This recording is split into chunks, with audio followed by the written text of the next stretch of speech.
I think one of the biggest mistakes that have been made, I guess, is focusing on individual action more than anything, because I think in some ways that was a distraction. And what I mean by that is, in school, I did not learn about climate change until I was probably like 12.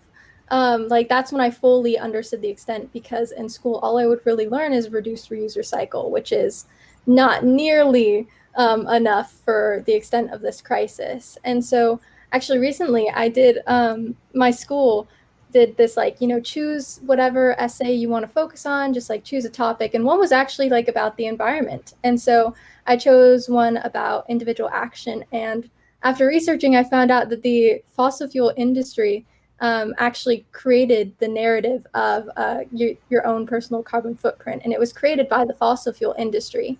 And so because of greed, the fossil fuel industry has tried to foist the responsibility of climate change onto the consumer by making it about our personal habits and consumer demands. Like, I remember there was, I forget exactly who it was. I think it was BP put out like this tweet one time saying like, here's how to calculate your own carbon footprint. But it's like, well, what is yours? Stop deflecting. What is your own carbon footprint?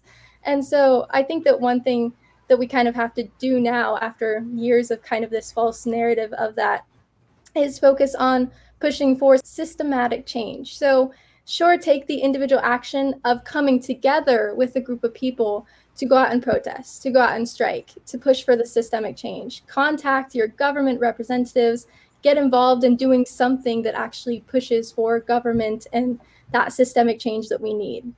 I think that the systems of oppression caused the climate crisis. So racism, sexism, and of course, like capitalism, all contributed to this crisis. And so we need to change our fossil fuel based economy to be able to actually get change.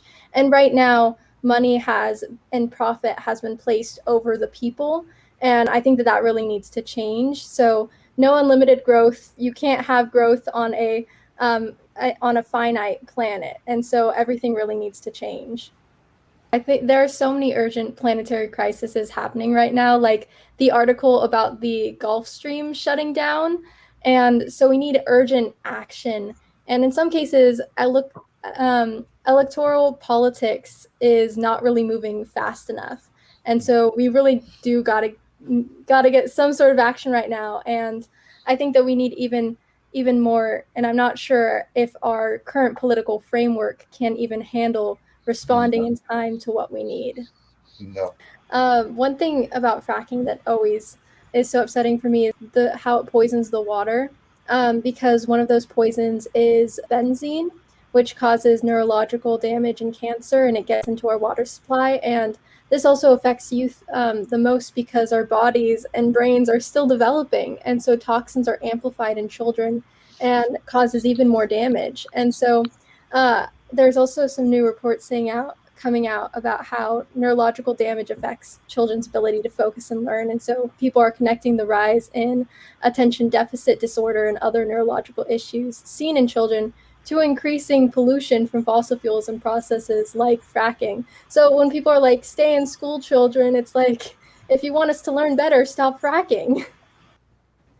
And what is your relationship with Greta? Can you talk about your relationship with Greta Thunberg? I mean, Greta has been very supportive of so many activists. And what I really like about the youth climate movement is that we kind of connect with people all around the world through this one movement.